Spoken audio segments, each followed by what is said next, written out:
Hello students, welcome to EPG Pathshala. I am Dr. Deepak Kumar. I am Assistant Professor in Department of Biotechnology and Molecular Medicine in Pandit B.D. Sharma, Postgraduate Institute of Medical Sciences, Rohtak. Today we are going to discuss about the module Production of Vaccines and Pharmaceutical Proteins. It is under the paper Animal Cell Biotechnology. The objective of this module that what are the vaccines and what are the types of vaccines, how they are produced, and we will also discuss the pharmaceuticals, and we also discuss the role of biotechnology in the production of these vaccines and the pharmaceuticals. So first is, what is vaccine? Vaccine is a biological preparation that improves the immunity against a particular disease. Sometimes what happens, you get exposed to a infectious agent, and it becomes some serious side effects, and it's also create disease. And so the thing is that if one can get a vaccine that improves the immunity, if your immune system is already activated, then it's kind of preventive measure. So that is a vaccine. So it's a biological preparation that improves your immunity. The vaccines typically contain an agent that resembles the disease-causing microorganism. So the vaccine is something like that if a particular disease is caused by microorganism, like a polio vaccine, the poliomyelitis, which can kind of polio, if you can have, it should be resemble with that one, so that it can produce against that microorganism. The thing is, it should be resemble the disease causing microorganism, and it made from a weakened, that microorganism should be weak or in a killed form of a bacteria or any toxins, because if it is a killed form, then it lose its virulence. It will not cause the disease, but it will activate your body's immune system. What happens if the white blood cells in your body, so the antigen presenting cells, B cells, T cells, recognize and destroy the antigen, and they remember that version of pathogen for future. So later, whenever you get infection from that particular antigen, your immune system quickly responds to it and destroy the version, and you are safe from the infection. So the term vaccine and vaccination are derived from the this variole vaccini, a smallpox of a cow, and it is devised by Edward Jenner. So how do vaccine work? The human immune system is a system of biological structures and the processes, and due to these processes, it protects us from the disease. Because it can recognize the germs that enter in our body as a foreign invaders, and these invaders are referred as antigen, and these antigen are termed as antibody generator, because by the reaction of this antigen, the immune system generates the antibody against that antigen. So what happens when antigen invade the human body? The immune system respond to that antigen and produce the protein substances. That protein substances called the antibodies, and these antibodies are highly specific cells, and these specific cells fight with the invading germs. So when a sufficient number of antibodies has been produced by the body to fight against disease by the immune system, so that provides the protection against that particular germs. It can be for a month, even for a year, even for the lifetime. So even if by one dose you may not be get protected, but by number of doses, 2 or 3 doses, or by the booster doses, one can be protected for the lifetime. So once you are immunized, then a person, when later come in contact with the same pathogen again, the immune system will able to quickly reproduce the same type of antibodies. That's why it is preventable for the disease from developing or decreasing the severity, and is also eliminate the pathogen from the body. So once the pathogen is eliminated, then you are safe from the infectious agent.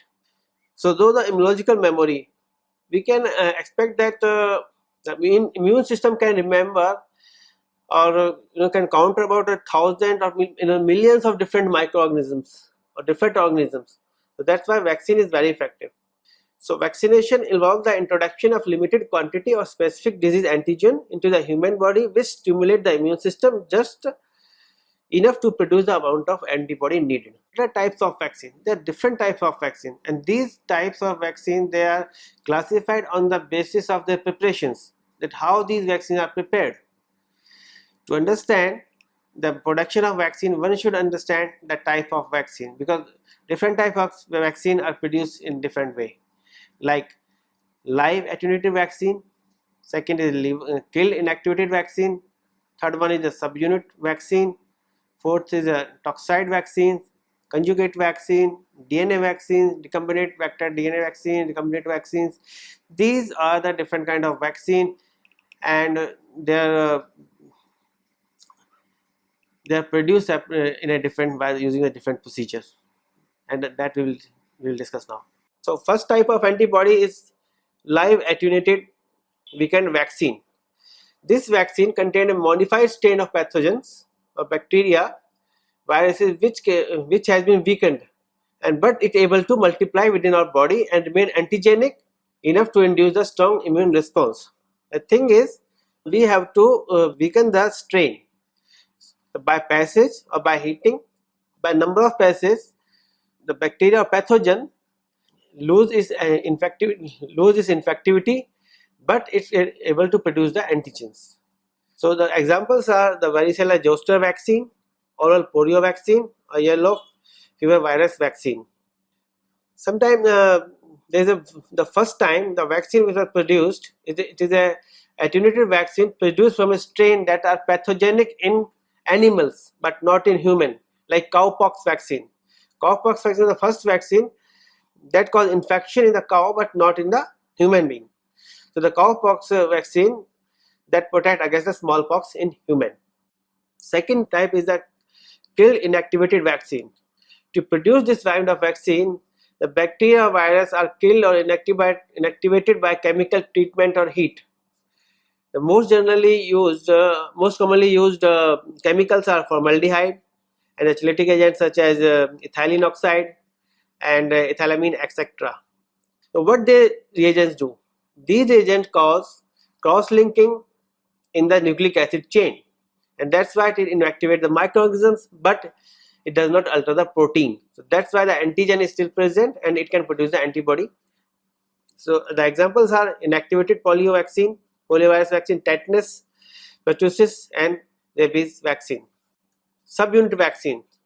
This type of vaccine contains a very small part of microorganism that is selected for ability to initiate the specific immune response. It means we have not to infect with the or inject the complete virus like we are using in the live vaccine or in this killed vaccine, but in this vaccine we are using a very small part of the microorganism, but that part should have ability to induce the specific immune response. So that is called a subunit vaccine. The examples are Haemophilus influenza type B vaccine and pertussis vaccine, the cellular pertussis vaccine. Toxides. Toxides are the important subgroup or subunit vaccine that are produced from the microorganism inactivated toxic compounds. The immune system on infection by the pathogen from antibody that utilize the corresponding bacterial toxin is stimulated. So once the toxin is injected, that acts as an antigen, and that toxide against that toxide the immune system develop the antibodies. The examples are diphtheria toxide vaccine, which contain a chemically modified bacterial toxins that are retained and that toxin retain its immunogenic property. Conjugate vaccine.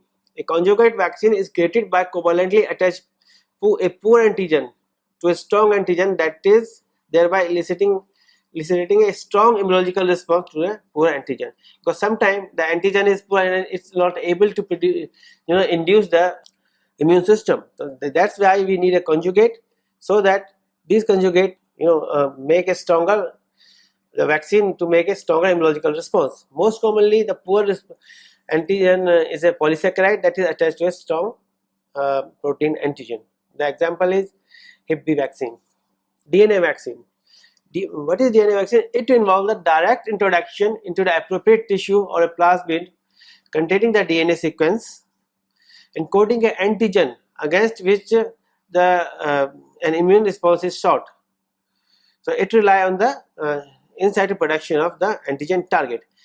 Means that a plasmid which contains the encoding gene is injected, and the plasmid produces the antigen, encode the protein, and then act as an antigen. So it's all in the body. The example is the influenza vaccine, but as of now, I think there is not a vaccine which is particularly is in the market of this type, which is approved. The recombinant vector vaccine. In recombinant vector vaccine, the inserted genetic material causes the bacteria to display the antigen of another microbe. So we have there is a bacteria which is not harmful, the bacteria which is harmless, and we make that bacteria with the harmful microbes to provoke an immune response. And the carrier virus that carry the microbial DNA to the cell, the recombinant vaccine closely related to the natural infection, and therefore it is good to stimulate it can do a good job to stimulate the immune response. Examples are recombinant vaccines, vector vaccines for HIV, rabies, measles are under development. Recombinant vaccine. Recombinant vaccine is little different than the recombinant vector.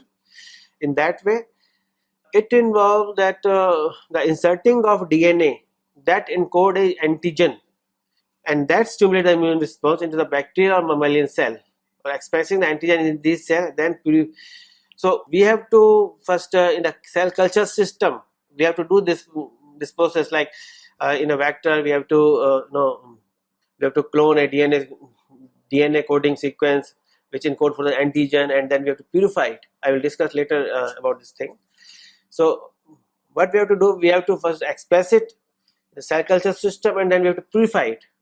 So after purification, this antigen can be used as a vaccine. So most of the vaccine these days under investigations are based on such purified recombinant proteins or subunit of antigens. Examples are hepatitis B and human papilloma virus. Saponin as vaccine adjuvant. As I talk just now that there are some vaccines which show poor response, so we need to add something. So that is the adjuvant. The saponin is a substance which is a natural glycosides of steroid which exhibit many different biological and pharmacological activities. So saponin can activate the mammalian immune system, which leads to the significant interest and their potential as vaccine adjuvant. So what is the principle of vaccine production? Standard manufacturers use a bacteria or a viral antigen. Like we need the bacteria and viral it should be very specific, and the strain should be very clean. It should not have any kind of contamination. It's a very clean and a very specific strain one has to identify. So what the manufacturer do? The standard manufacturer use the bacterial or viral antigen, and which may be killed or may be living but attenuated. And to make a attenuated vaccine, the disease-causing organism is grown under special laboratory conditions so that it can lose its virulence or disease-causing properties, so that the vaccine does not cause any disease. And the attenuation can be obtained by heating or passage of the virus in foreign host such as embryonated eggs or in tissue culture system. So the cell culture are required for viral vaccine since the viruses can replicate only inside the living cells. For example, to produce a polio vaccine, attenuated was only achieved with high inocula and rapid passage in the primary monkey kidney cells.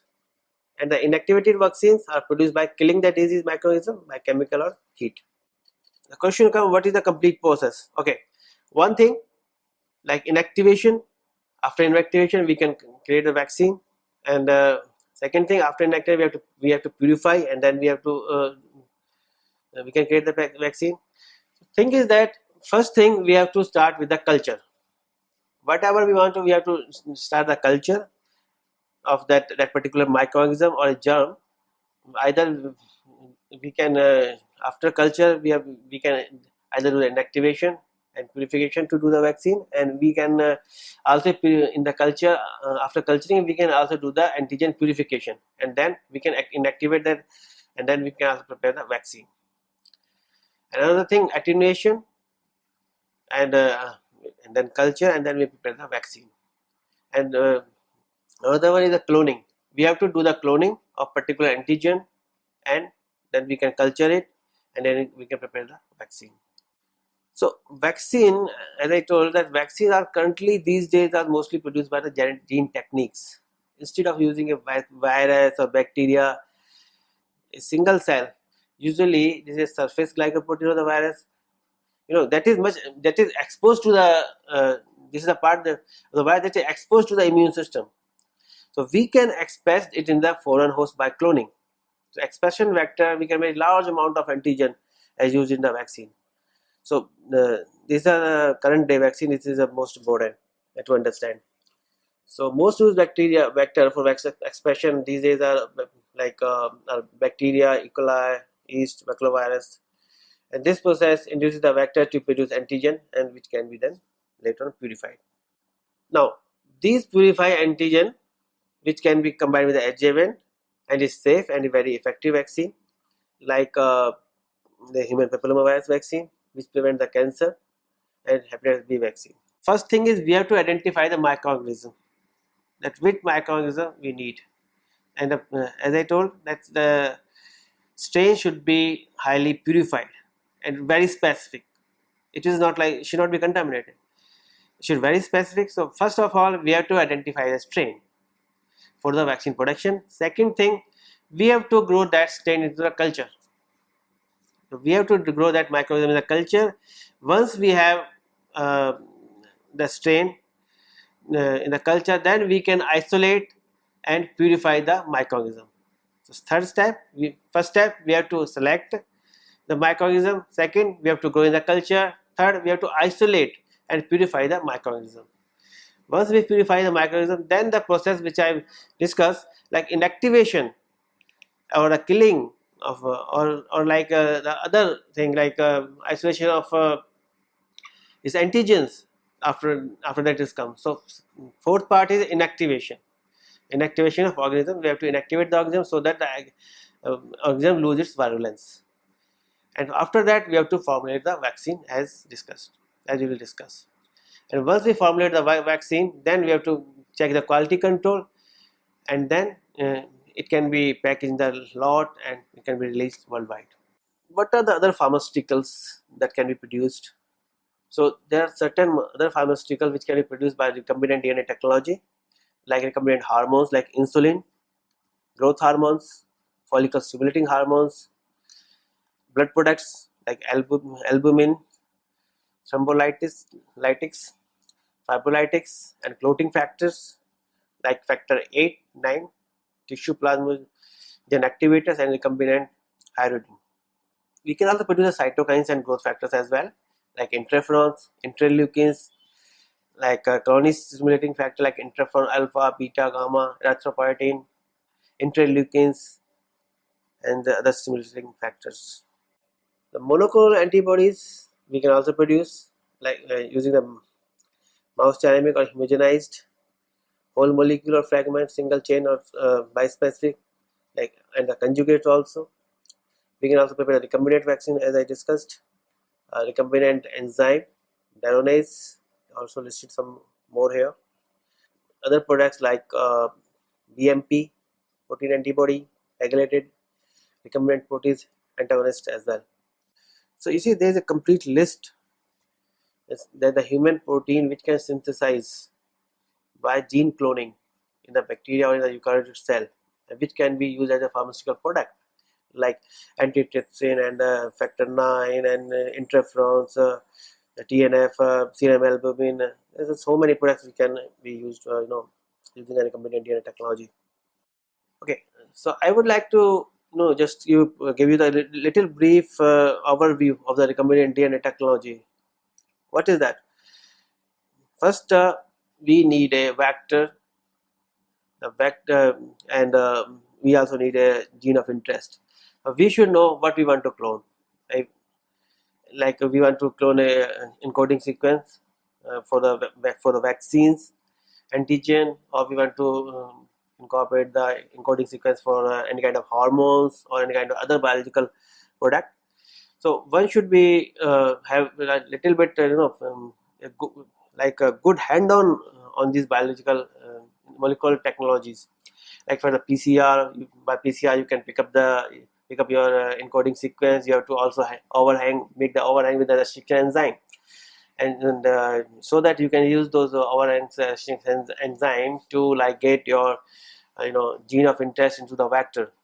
So in that way, when you pick up the gene by PCR, and you also make a cut with restriction enzyme, and then you can do the cloning in the vector and make sure that your gene of interest should be in the correct frame, so that the protein which is produced, it should not be a truncated protein. It should be a functional protein. For functional protein, it should be in correct frame. Your coding sequence into the correct frame. So that just this is a point to be noted while whenever you do this work. So after you cut down the vector and your insert, you can do the ligation, and then you can transform into the bacteria.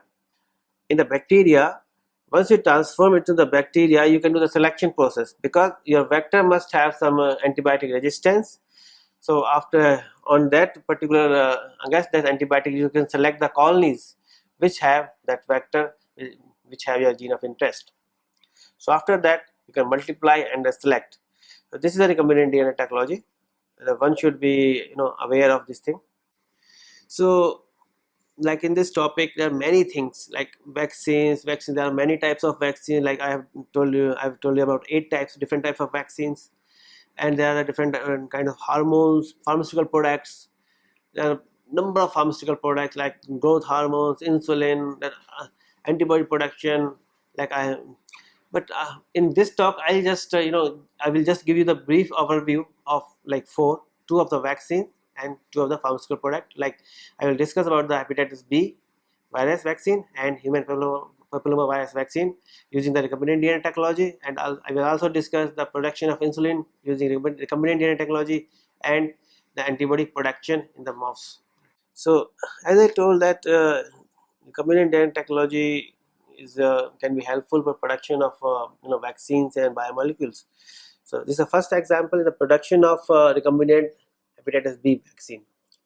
So what we'll do? The thing is, we have to isolate a plasmid. We will make a cut in the plasmid with the restriction enzyme. This is a vector part, and we will take the hepatitis B virus strain, and we will take out the gene that is encoded for hepatitis B virus surface antigen. Okay, so hepatitis B virus antigen, we will encode that. We will ligate that sequence into the vector, into the plasmid where we have made a cut, and in the correct frame. After that, we will introduce that recombinant DNA into the yeast cell. Here we have taken the vector from bacterial cell, but we have to introduce this transform this into the yeast cell. Okay, so what will happen when we will transform in the yeast cell? Then we will multiply in the culture, and then we will able to select in the fermentation tank. There will be expression of hepatitis B antigen. That hepatitis B antigen we have to isolate with the downstream processing, and so we have to extract and purification, and then we have to get a quality control and package. So that's how we can produce the hepatitis B vaccine. Now you have noted the point that you should note it that we have not used the complete virus. We are not using even the nucleic acid. We are just using a part of it, and it's work as a vaccine. So it is quite safe. Production of HPV vaccine. The thing is almost the same technology, same way. We have to take a plasmid. We have to encode the HPV L1 site, L1 protein, so that we can have this VLPs like virus-like particles. So what happens when we will transform that in the yeast or insect cells?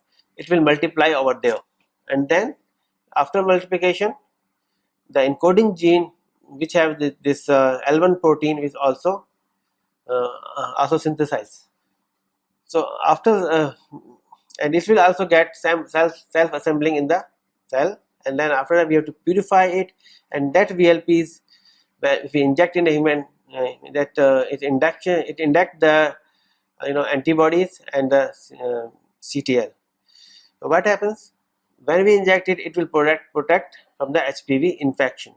HPV infection is most commonly in the uterine cervix. So it is, and it's a cancer causing infection. It can cause a cervical cancer. So it's better to be get it protected with the vaccine.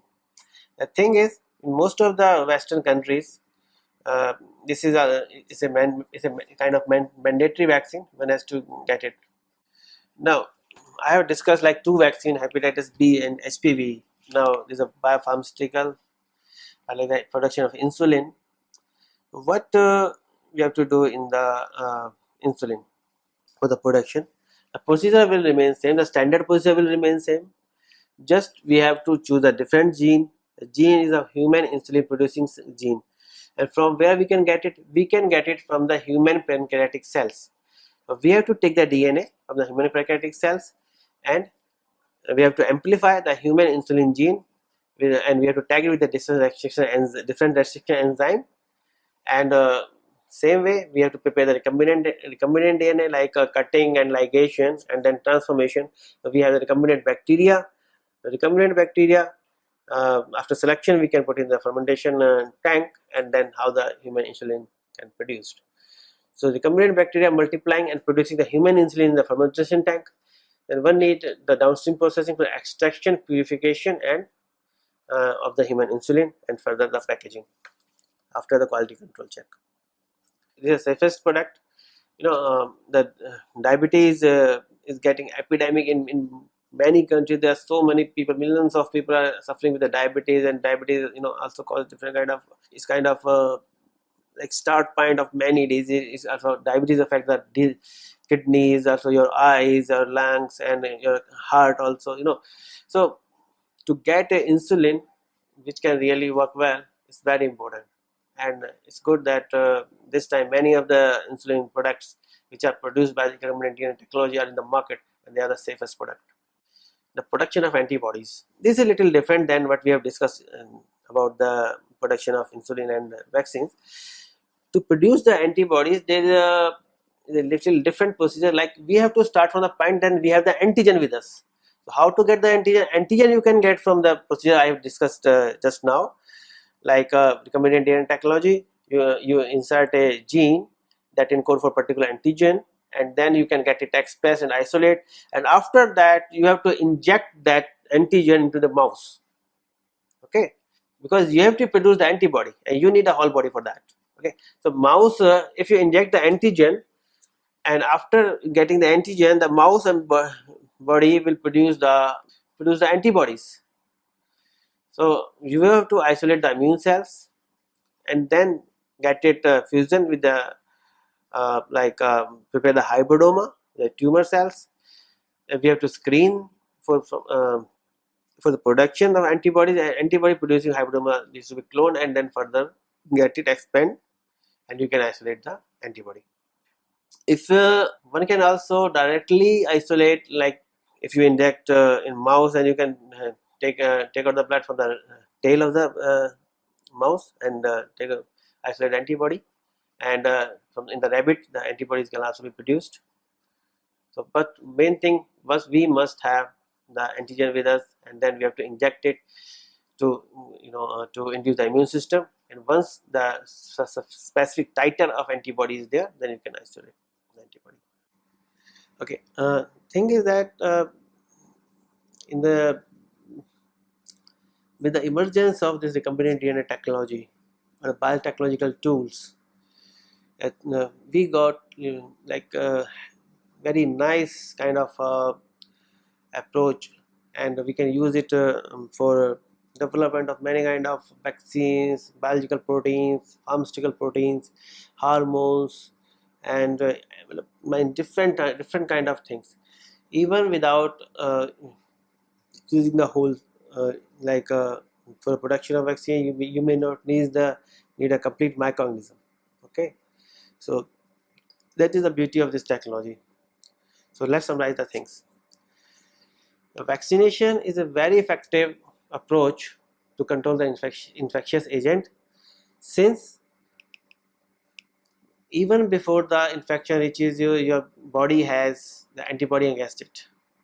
So it will save you from any kind of microorganism, and if the proper vaccination is followed, then it means it's also good for the economy. Like it will remove the economical burden on the health sector, and that's why it's a very effective. And second thing, the vaccine is classified according to their formulations. How the vaccine are formulated, they are classified accordingly.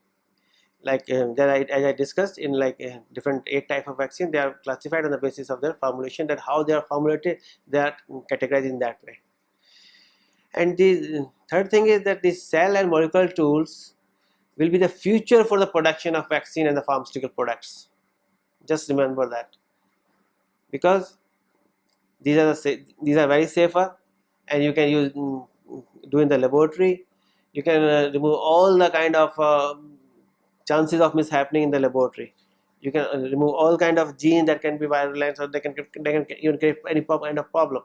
So that's why it will be used as a promising tool in future. And one more thing, that these techniques improve the safety and immunogenicity of the vaccines to very high level, and production of pharmaceuticals also. So thank you.